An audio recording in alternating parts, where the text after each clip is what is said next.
Okay, interview preparation, really, really vital, unsurprisingly. And often it's one of these areas that we all, I think, are fairly clued up about some of the things we should look at. So we tend to look at the company, what the job involves, we look at job descriptions, we read any kind of supporting information we've been able to gain, we look at a company website. I'm kind of hoping that all of that is really obvious stuff that anyone would do. And if you don't do things like that, then I think, much as I might rate myself and my abilities and my advice, if you don't even do that, I think you've got no chance whatever else happens. So let's assume you do that. I think there's another type of preparation and research that you can do, which will actually pay probably even bigger dividends.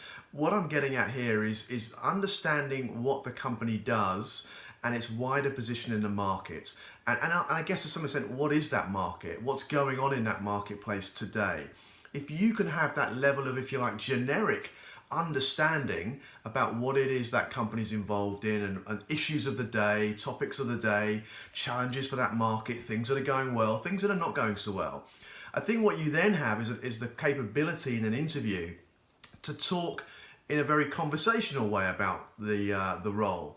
And you're able to engage your interviewer in a much more, if you like, natural, human, flowing discussion rather than it feeling more like a question, answer, which is very staccato.